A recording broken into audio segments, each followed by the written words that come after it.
As our Colorado grows, our traffic grows, and whether you're new or a native, we hear you. Colorado traffic is sometimes unbearable. One trouble spot along I-25 between Castle Rock and Monument.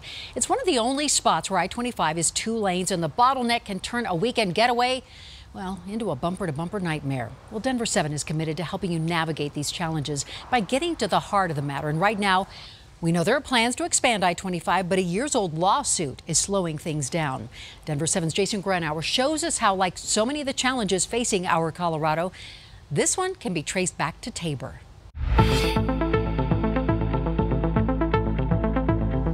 What do a multi-million-dollar transportation project and a 2015 hospital fee lawsuit have in common?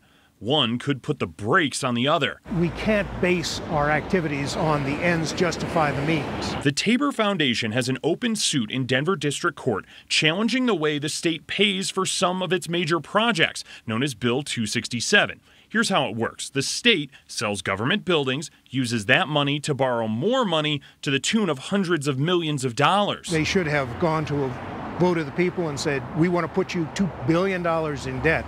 That's $2 billion in debt, and had the voter approval. They say it's about protecting voters' rights. This is much bigger than the highway expansion project. But it could impact that project and others. State Treasurer Walker Stapleton says, we intend to comply with the law and we will be ready to move forward with the transaction once the important questions raised in this lawsuit are resolved.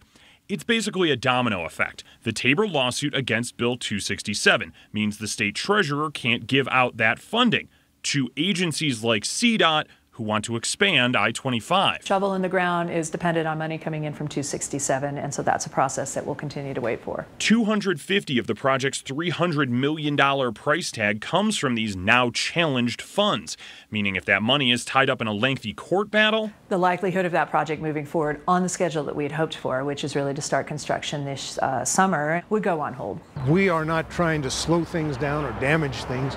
We're simply fulfilling a watchdog role here. The state legislature and the governor approved 267 and its way of fundraising. The TABOR Foundation thinks it should be up to the people.